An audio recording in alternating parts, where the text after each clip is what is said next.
नमस्कार। आज की हमारी पड़ताल में आपका स्वागत है। जरा सोचिए, 8 सितंबर 2025, काठमांडू, ईद ए मिलादुन नबी के ठीक बाद का समय। ब्लड मून निकला हुआ है और शहर की सड़कों पर जैसे जैसे लावा बह रहा है। शानदार सिंह दरबार आग की लपटों में घिरा है और उसे घेरे हुए है जेंजी की भीड़। छात्र हैं, झुग्गी झोपड़ियों के नौजवान, हाथों में लाठियां हैं, पेट्रोल बम्स हैं और हवा में बस एक ही नारा गूंज रहा है, हम आग हैं। ये मंजर वाकई दिल दहला देने वाला है। हवा में धुएं और पेट्रोल की तेज गंध फैली हुई है। पास ही पशुपतिनाथ मंदिर का इलाका, वहां सुरक्षा बलों की गोलीबारी में मारे गए प्रदर्शनकारियों के शव चिताओं पर रखे जा रहे हैं। सुप्रीम कोर्ट की इमारत पर पत्थरों की बरसात हो रही है और इस पूरे हंगामे की जो फौरी वजह बताई गई वो थी सरकार का इंस्टाग्राम, यूट्यूब और टिकटॉक पर बैन लगाना। आज हम सिर्फ इन घटनाओं की सतह को नहीं खुरे देंगे। हमारे पास जो सामग्री है उसमें राजीव मुदगल की किताब द लाइट ऑफ लाइट के कुछ अहम हिस्से हैं और साथ ही इन घटनाओं पर कुछ भू राजनैतिक विश्लेषण भी मौजूद हैं। तो आज हमारी ये जो चर्चा है, इसका मकसद है काठमांडू की इस आग पे पीछे छिपी गहरी सच्चाइयों को समझना। ये जो क्षेत्रीय उथल-पुथल है, इसके क्या मायने हैं और राजीव मुदगल का दर्शन इसमें कैसे फिट बैठता है। चलिए इस गुत्थी को सुलझाने की कोशिश करते हैं। तो शुरुआत करते हैं उस दिन से। उस दिन असल में हुआ क्या था? सिंह दरबार जला दिया गया, सुप्रीम कोर्ट पर हमला हुआ, सुनने में आया कि 74 लोग मारे गए, करीब 2000 घायल हुए। हाँ। और प्रधानमंत्री ओली को तो हेलीकॉप्टर से भागना पड़ा और इस्तीफा देना पड़ा। ये सब सोशल मीडिया बैन के फौरन बाद हुआ। पर सवाल ये है कि क्या ये सिर्फ एक बैन का गुस्सा था? नहीं, बिल्कुल नहीं। जो स्रोत हमारे पास हैं वो तो इशारा करते हैं कि ये दशकों से जो भरोसा टूट रहा था उसका नतीजा था। बिल्कुल सही कहा आपने। ये गुस्सा सिर्फ सोशल मीडिया बैन को लेकर नहीं था जैसा लग सकता है। विश्लेषण देखिए तो पता चलता है कि करीब 20.8% युवा बेरोजगार थे। इतना ज्यादा? जी हाँ। और भाई भतीजावाद का आलम ये था कि मंत्रियों के रिश्तेदारों को तो आराम से पद मिल रहे थे, जबकि पढ़े लिखे नौजवान नौकरियों के लिए भटक रहे थे। तो ये सारी बातें ये उस आग में घी का काम कर रही थीं। और आपने पशुपतिनाथ मंदिर के पास की घटना का जिक्र किया। हाँ। एक वायरल वीडियो से ऐसा लगा जरूर कि मंदिर की बेअदबी हुई है, पर जो स्रोत हैं वो बताते हैं कि सच्चाई शायद थोड़े अलग थी। अच्छा। वो बात सही है कि पास के पुलिस बैरिकेड पर पत्थरबाजी हुई और कुछ नारे ब्राह्मण अभिजात वर्ग के खिलाफ भी लगे थे। पर स्रोतों का कहना है कि वो मंदिर पर कोई सीधा हमला नहीं था। वो गुस्सा ज्यादातर सत्ताधारी अभिजात वर्ग के खिलाफ था। एक तरह का आप कह सकती हैं कि कच्चा भावनात्मक उबाल था वो। दशकों की अनदेखी, नाइंसाफी, वो सब जैसे एक साथ फूट पड़ा। ये समझना बहुत जरूरी है कि हालात कितने पेचीदा थे। और जैसा आपने कहा, ये सिर्फ नेपाल की कहानी नहीं है। नहीं, बिल्कुल नहीं। हमारे स्रोत इसे दक्षिण एशिया में फैलते एक आग के घेरे का हिस्सा बता रहे हैं, एक रिंग ऑफ फायर जैसा। हाँ। याद करें 2022 में श्रीलंका का अड़गलिया आंदोलन हुआ था। हाँ, बिल्कुल। फिर जुलाई 2024 में बांग्लादेश में क्रांति हुई जिसने शेख हसीना की सरकार गिरा दी। इंडोनेशिया में जकार्ता में सांसदों की फिजूल खर्ची के खिलाफ प्रदर्शन हुए। म्यांमार में सैन्य शासन के खिलाफ शहरों में विरोध। सही। ये सब कहीं ना कहीं जुड़े हुए से लगते हैं। हैशटैग चलते हैं जैसे हैशटैग मिल्क टी अलायंस। हाँ, ये पैटर्न काफी ध्यान देने लायक है। और यहीं पर, जैसा आपने इशारा किया, राजीव मुदगल की किताब द लाइट ऑफ लाइट का जिक्र बहुत दिलचस्प हो जाता है। हाँ। किताब का कवर अगर आप देखें तो एकदम शांत है, 2 पंछी हैं, एक लाल फल है, हरा भरा सा माहौल। बिल्कुल शांत। लेकिन क्या इस शांत कवर के पीछे इस उथल पुथल का कोई इशारा छुपा था? क्या ये बस एक संयोग है या फिर स्रोत इसमें कुछ और गहरे संकेत देख रहे हैं? यही सवाल मेरे मन में भी घूम रहा था। क्या ये किताब किसी तरह इस अराजकता को, इस उथल पुथल को पहले ही भांप रही थी? देखिए, ये एक पेचीदा सवाल है। किताब सीधे सीधे कोई भविष्यवाणी तो नहीं करती, पर वो एक खास अवधारणा पर बात करती है, अनृत। हाँ, अनृता। हाँ। ये सिर्फ अव्यवस्था या केओस नहीं है, ये उससे ज्यादा गहरा है। ये है रित के टूटने की स्थिति। रित, ये क्या है? रित वैदिक परंपरा में इससे वो ब्रह्मांडीय व्यवस्था माना गया है, वो सत्य, वो सही अनुष्ठान, वो सामंजस्य जो हर चीज को, पूरे अस्तित्व को बांधे रखता है। अच्छा। मुद्गल ऋग्वेद का हवाला देते हुए कहते हैं कि जब इंसान का आंतरिक प्रकाश, जिसे वो प्रकाश का प्रकाश कहते हैं, मतलब वो शाश्वत, वो खुद से रोशन चेतना, जब वो मैला पड़ने लगता है, धुंधलाने लगता है, तब समाज में अनृत फैलने लगता है। तो अनृत का मतलब हुआ व्यवस्था का पूरी तरह उलट जाना, सत्य से दूर हो जाना। हाँ, एक तरह से कह सकती हैं, व्यवस्था का विघटन। किताब में किरदार है शांति प्रकाश, उसका मृत्यु के करीब जाने का एक अनुभव बताया गया है। वो एक चमकदार भंवर देखता है जो सारे द्वैत, सारी ड्युअलिटी को मिटा देता है। ये अनुभव एक तरह का रूपक है अनृत के इस तूफान के बीच ऋत को, उस असली व्यवस्था को पहचानने का। यहाँ दिलचस्प बात यह है कि किताब इस बाहरी अराजकता को सिर्फ राजनीतिक या सामाजिक उथल-पुथल की तरह नहीं देखती, बल्कि इसे अनृत के फैलाव के तौर पर देखती है, यानी आंतरिक सत्य और सामंजस्य का खो जाना। ज़ेनज़ी का सड़कों पर उतरना, उनकी वो ऊर्जा। किताब के नजरिए से देखें तो ये प्रवास है। प्रवास, हाँ, प्रवास यानी निरंतर खोज, सवाल पूछने की एक पवित्र यात्रा। लेकिन जब ये प्रवास बिना विश्वास के हो, बिना स्थिर आस्था के, बिना जड़ों से जुड़ाव के, तो ये अनियंत्रित हो जाता है। अच्छा, तो प्रवास और विश्वास में संतुलन जरूरी है। बिल्कुल। उनकी एक ट्विन सिटी की रूपक कथा भी है किताब में, वो भी शायद यही इशारा करती है। ट्विन सिटी, ये क्या है? इसे थोड़ा समझाएंगी? हाँ, ये किताब में एक कल्पना है एक ऐसे समाज की जो जैसे दो हिस्सों में बटा हुआ है। एक है शहर, धुएं का शहर, जो शायद स्थिर है, परंपराओं से बंधा हुआ है, पर दमघोटू है, जहाँ कुछ नया नहीं पनप सकता। और दूसरा है प्रकाश का शहर, जो उम्मीदों से भरा है, चमकदार है, पर शायद बहुत नाजुक है, जो आसानी से बिखर सकता है। ये शायद आज के समाज के दो चरम बिंदुओं को दिखाता है। एक तरफ जड़ता है और दूसरी तरफ अनियंत्रित दिशाहीन बदलाव। और अनृत तब फैलता है जब इन दोनों के बीच का संतुलन बुरी तरह बिगड़ जाता है। तो ये किताब सिर्फ नेपाल के दंगों पर नहीं, बल्कि एक ज्यादा गहरे, शायद पूरे क्षेत्र में फैले हुए असंतुलन पर टिप्पणी कर रही है। और यहीं से शायद वो भू राजनीति वाला पहलू भी जुड़ता है ना? बिल्कुल। स्रोत इस विश्लेषण को एक कदम और आगे ले जाते हैं।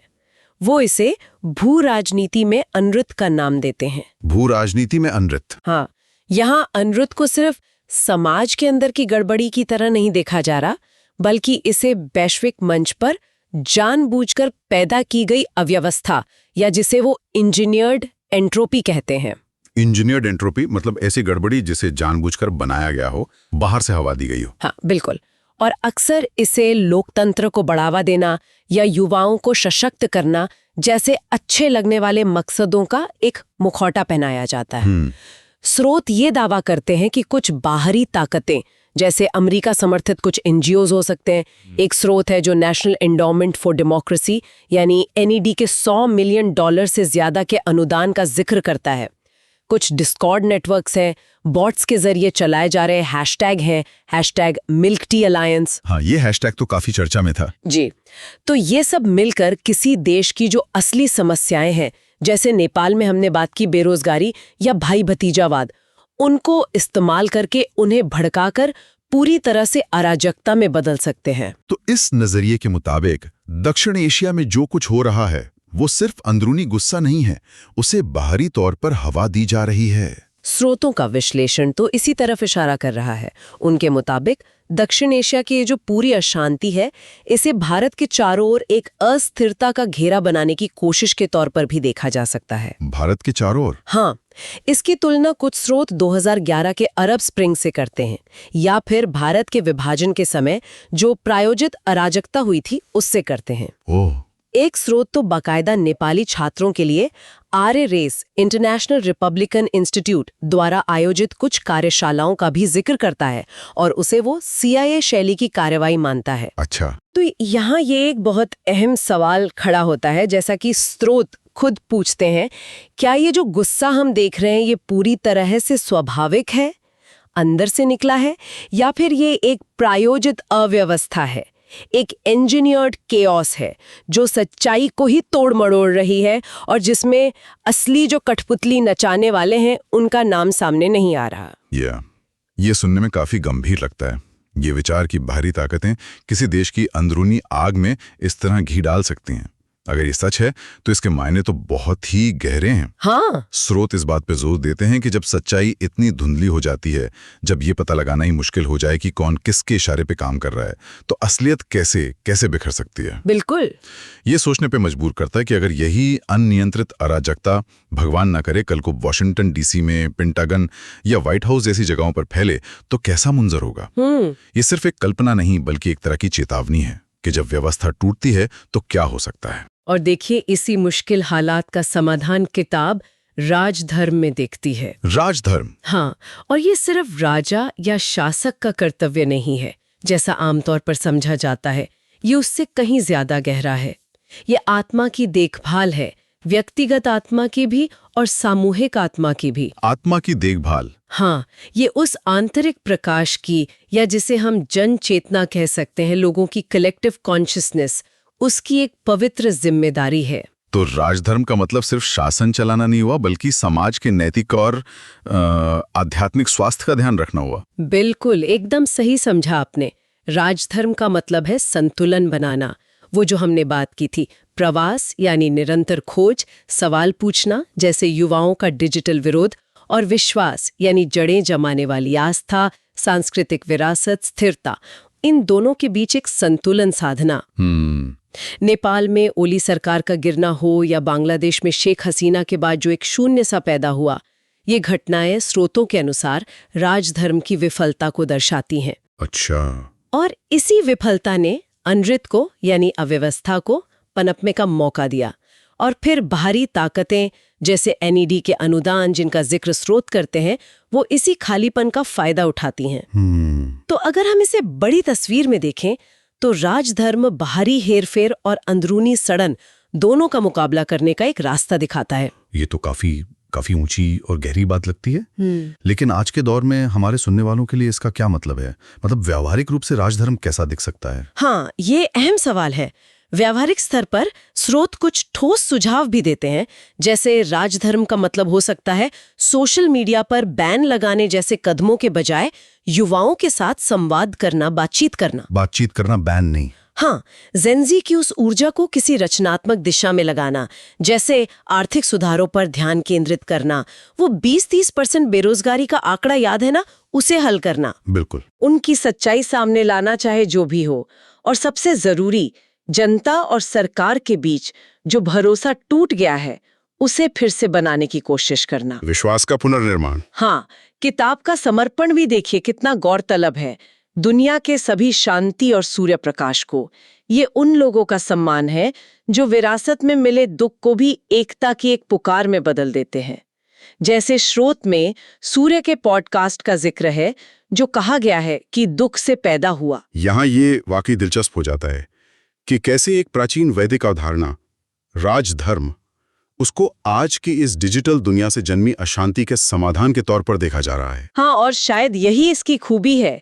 ये सिर्फ अतीत की बात नहीं, बल्कि वर्तमान और भविष्य के लिए एक दिशा दिखाने की कोशिश कर रही है। तो किताब चेतावनी देती है कि अगर राजधर्म का पालन नहीं किया गया तो क्रांतियां भी अंधेरे में भटक सकती हैं और नेता सिर्फ डूबते सूरज की परछाई बनकर रह जाएंगे। और ये संदेश सिर्फ नेपाल या बांग्लादेश के लिए नहीं है, ये भारत के लिए भी एक सीधी चेतावनी है। भारत के लिए? हाँ, जो इस आग की अंगूठी के बीचों बीच खड़ा है। भारत को अपनी जन चेतना को बाहरी और अंदरूनी दोनों तरह के क्षय से बचाना होगा। अपने राजधर्म को मजबूती से निभाना होगा ताकि रित बना रहे और अनृत को फैलने का मौका न मिले। राजीव मुदगल की किताब द लाइट ऑफ लाइट हमें इन घटनाओं को अनृत यानी सत्य और व्यवस्था के विघटन और रित यानी ब्रह्मांडीय और नैतिक व्यवस्था के नजरिए से देखने का एक फ्रेमवर्क देती है। हाँ, एक अलग पर्सपेक्टिव मिलता है। ये नजरिया परेशान करने वाला जरूर है, पर शायद जरूरी भी है, और साथ ही राजधर्म के रूप में एक रास्ता भी सुझाती है, भले ही वो रास्ता चुनौतियों से भरा हो। बिल्कुल। हमने देखा कि कैसे युवाओं का असली और जायज गुस्सा बेरोजगारी, भ्रष्टाचार, अवसरों की कमी को लेकर एक विस्फोटक सामग्री की तरह मौजूद है। हाँ, लेकिन साथ ही बाहरी हस्तक्षेप और वो इंजीनियर्ड एंट्रोपी यानी जानबूझकर अव्यवस्था फैलाने के गंभीर सवाल भी उठ खड़े हुए हैं। हाँ, ये दोनों पहलू हैं, और ये दोनों मिलकर एक बहुत ही खतरनाक कॉकटेल बनाते हैं। जैसा कि स्रोत खुद सवाल उठाते हैं, और ये सवाल अब हमारे जहन में भी गूंज रहा है, काठमांडू की राख के नीचे आखिर सुलग क्या रहा है?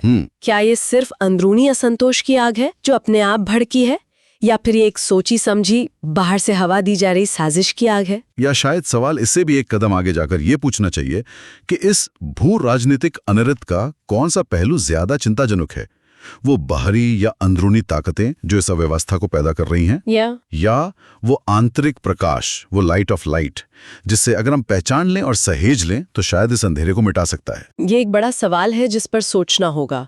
क्या ये आग, जैसा कि कुछ क्रांतिकारी उम्मीद करते हैं, किसी नई सुबह का रास्ता साफ करेगी, या फिर ये उस रोशनी की आखिरी किरण को भी निगल जाएगी जो समाज को जोड़े रखती है? ये देखना होगा। तो आज हमने काठमांडू की उस भयानक आग की घटना से शुरुआत की थी। फिर राजीव मुद्गल की किताब द लाइट ऑफ लाइट के जरिए हमने अनृत यानी अव्यवस्था और ऋत यानी व्यवस्था जैसी गहरी दार्शनिक बातों को समझने की कोशिश की। हमने भू राजनीति के कोण से इंजीनियर्ड एंट्रोपी और बाहरी दखल के दावों पर भी नजर डाली, और आखिर में हम राजधर्म यानी शासक और समाज के कर्तव्य के विचार तक पहुंचे। जी, हमने देखा कि कैसे ये सारी कड़ियां कहीं ना कहीं आपस में जुड़ती भी सी लगती हैं। वो स्वतः स्फूर्त गुस्सा बनाम प्रायोजित अराजकता, अंदरूनी बिखराव बनाम बाहरी दबाव। बिल्कुल, और ये स्रोत हमें एक बहुत ही अहम मोड़ पर लाके खड़ा करते हैं, खासकर दक्षिण एशिया के संदर्भ में। और हाँ, अगर ये विषय किसी को और गहराई से जानना हो तो जानकारी के लिए बता दूं कि द लाइट ऑफ लाइट की डिजिटल कॉपी अमेज़न पर उपलब्ध बताई गई है। तो इसी विचार के साथ आज की ये चर्चा यहीं समाप्त करते हैं। अगली बार फिर मिलेंगे रेडियो टॉकीज पर।